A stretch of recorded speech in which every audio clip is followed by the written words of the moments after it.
बड़ी बहू और छोटी बहू, तुम दोनों आज ही मायके से आए हो ना? तो मुझे दिखाओ तुम्हारे मायके से क्या क्या आया है। ठीक है माँ जी। जी माँ जी, लेकर आई। ठीक है, मैं बाहर बैठी हूँ, लेकर आओ। अच्छा छोटी बहू, अब दिखा तेरे मायके से क्या आया है। माँ जी ये देखिए, ये मंगलसूत्र मेरी माँ ने दिया है और ये सोने का कंगन मेरे भाई ने दिया है। और बड़ी बहू, तेरे मायके से क्या आया है?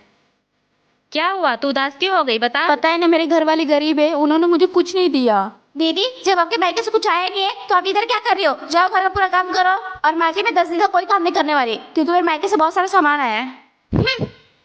बड़ी बहू तू उदास मत हो, मेरे पास कुछ गहने हैं, मैं तुझे दे देती हूँ। और छोटी बहू को जाकर बोल देना तेरे मायके से आए हैं। और तेरे माँ बाप गरीब हैं तो उसमें क्या हुआ, अब तू उस घर की नहीं इस घर की बेटी है। तुझे किसी चीज की जरूरत है ना तो मुझसे मांगना, मैं तुझे दूंगी। और तू जा अपने कमरे में गहने लेकर आती हो। माँ जी, वो मेरी मम्मी का कॉल आया था। उनकी बहुत ज़्यादा तबीयत खराब है, तो मैं सोच रही हूँ कुछ दिन के लिए मायके हो आऊँ। बेटा, तुझे पता है ना कि तेरा वहाँ जाना ठीक नहीं है। तेरी भाभी तुझे वहाँ जीने नहीं देगी। मैं तो कहती हूँ तू यहीं अपने ससुराल में रहे। माँ जी, मैं अपनी भाभी की वजह से अपना मायका तो नहीं छोड़ सकती ना। और रही बात मेरी माँ की, तो उनकी उम्र हो चुकी है। पर बेटा, वो तेरी बहुत बेइज्जती करती है और मुझे ये सब सुन के अच्छा नहीं लगता है। माँ जी, अगर नहीं जाऊंगी तो उन्हें कितना बुरा लगेगा। जरा सोचिए, उनके दिल को कितना ठोस पहुंचेगा। ये बात भी सही। माँ जी, मेरे भैया को ऐसी हालत में मेरी माँ का ख्याल रखना चाहिए था, पर मेरी भाभी उन्हें पास तक नहीं आने देती है माँ के। अब ऐसी हालत में मैं माँ को ऐसे नहीं देख सकती। माँ जी, ये बात तो सही है बेटा, तू अपनी भाभी की वजह से अपने माँ के घर तो जाना नहीं छोड़ सकती ना। अब जैसा तुझे ठीक लगे। ठीक है, चली जाना और अपनी माँ का अच्छे से ख्याल रखना, और हो सके तो जल्दी आ जाना। जी माँ। सास भी। माँ जी, मेरी माँ का फोन आया था। मैं पिछले 3 साल से अपने मायके नहीं गई हूँ। क्या मैं कुछ दिनों के लिए अपने मायके चली जाऊँ? फिर शुरू हो गई मायके मायके। क्या यहाँ तेरा घर परिवार नहीं है? मुझसे अब ये घर के काम काज नहीं होते। और तुमको जब इतना ही मायके जाने का शौक था तो शादी ही क्यों की, पड़ी रहती वहीं पे। माँ प्रणाम।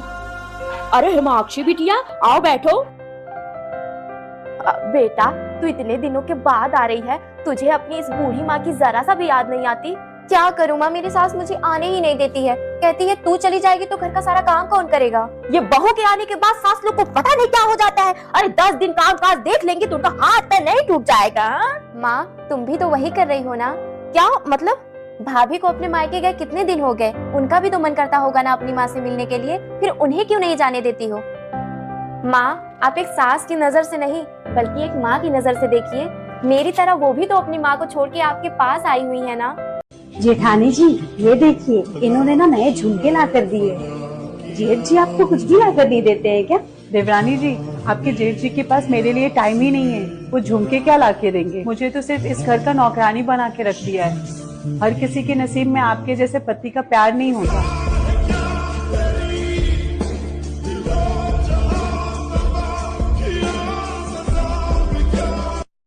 माँ जी, हाँ बहू। आपकी चाय का टाइम हो गया, चाय बना दूं? तू चाय छोड़, पहले मुझे ये बता, तू शादी के पहले भी अपनी माँ के पीछे ऐसे ही भागती थी? क्या हुआ माँ जी? बहू, अभी तू बोल रही है कि चाय बना दूं, फिर तू बोलेगी कि पराठे बना दूं, फिर तू बोलेगी कि रात को आलू मटर बना दूं। एक बात बता, क्या मैंने इसीलिए तुझे अपनी बहू बनाया है? नहीं नहीं माँ जी। देख बेटा, मैंने मेरी सारी जिंदगी यही सब काम कर करके गुजार दी है। मुझे कोई अवार्ड नहीं मिला है और ना ही तुझे मिलेगा। तू अभी पढ़ी लिखी है, जवान है, इसलिए कोई बाहर का काम सीख ले। माँ जी, मेरा ब्यूटी पार्लर खोलने का बहुत मन है और मैंने उसका कोर्स भी सीख रखा है। लेकिन अगर मैं काम पे जाने लगी तो मेरे घर का काम कौन करेगा? मेरे बच्चे को कौन संभालेगा? मुझे दादी बनाने की जिद तो मैंने तुझसे की थी ना। अब तू अपनी चिंता खत्म कर, मेरे पोते को मैं खुद संभाल लूंगी। बस तू अपने काम पे जा और अपने सपने पूरे कर। थैंक यू माँ जी। अरे बहू। हाँ माँ जी।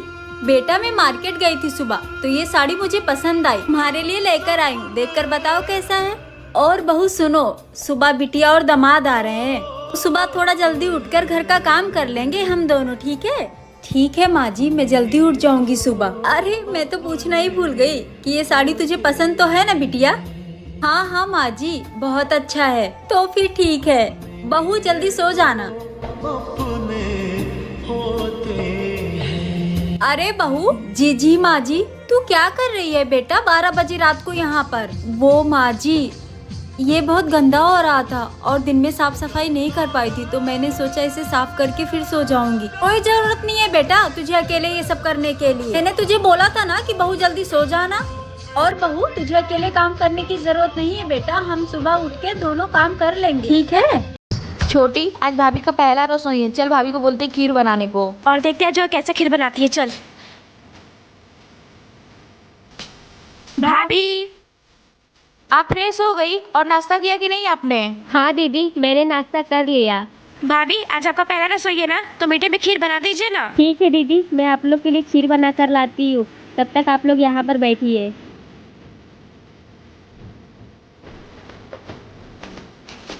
दीदी, मैंने पहली बार खीर बनाया है, चेक कर बताइए कैसा बना है।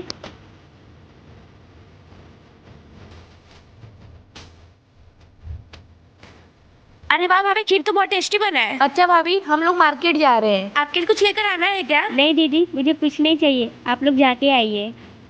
बहू, जी माँ जी। तेरी शादी में जितने गहने मिले थे सारे लेके आ। पर माँ जी वो तो मेरे गहने हैं ना। बहू है, बहू की तरह रहे, सास बनने की कोशिश मत कर। जाके लेके आ। जी माँ जी।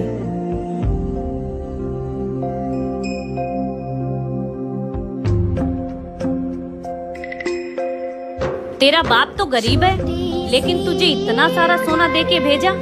वो क्या है ना माँ जी, एक गरीब पिता अपनी बेटी को इतने सारे दहेज और गहने इसलिए देता है ताकि जिस बेटी को उसने अपने घर में राजकुमारी बनाकर रखा, उसको ससुराल में नौकरानी ना बना दिया जाए। इसलिए एक गरीब बाप अपना पेट काट काट कर अपनी जमा पूंजी से अपनी बेटी की विदाई एकदम शौक से करता है।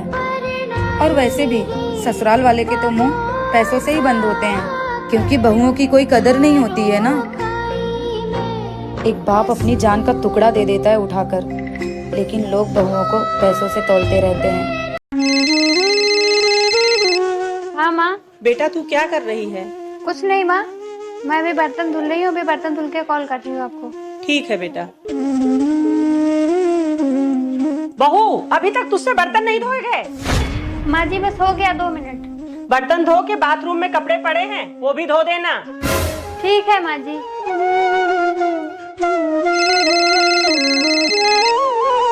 हेलो माँ। बेटा तू अभी तक फ्री नहीं हुई?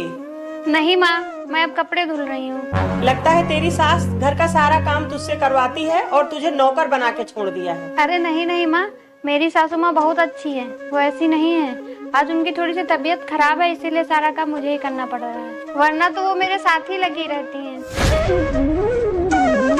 बहू मुझे माफ कर दे, ला मैं तेरे साथ कपड़े धुलवाती हूँ।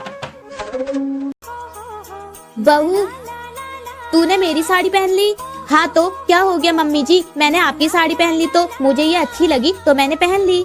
बहू, ये मेरी फेवरेट साड़ी है। मम्मी जी, जब मैं अपने मायके से अपनी पसंद की साड़ी लाई थी तो आपने भी तो वो दीदी को दे दी थी, पर बहू मेरे पास ये एक ही साड़ी है। मम्मी जी, आपके पास एक साड़ी इसलिए है क्योंकि आप अपनी सारी साड़ियाँ तो अपनी बेटी को भेज देती हैं। तुझे बड़ी जलन हो रही है मेरी बेटी से, तेरी माँ तुझे नहीं देती है क्या? मम्मी जी, आप मेरी माँ को बीच में मत लाओ। हाँ तो ठीक है, तू भी मेरी साड़ी मुझे दे, ये मेरी साड़ी है। हाँ तो मम्मी जी, कल ले लेना अपनी साड़ी। मम्मी जी, आप अपनी बहन के पास जा रहे हो ना? हाँ तो तुझे भी ले चलूं क्या? अरे नहीं मम्मी जी, आप ये साड़ी पहनकर जाओगे क्या? हाँ तो इतनी अच्छी तो है, कौन सी बुरी लग रही है? मम्मी जी, आप ये साड़ी पहनकर जाओ, आप पर बहुत अच्छी लगेगी। क्या सास बहू का रिश्ता ऐसा होना चाहिए? कमेंट करके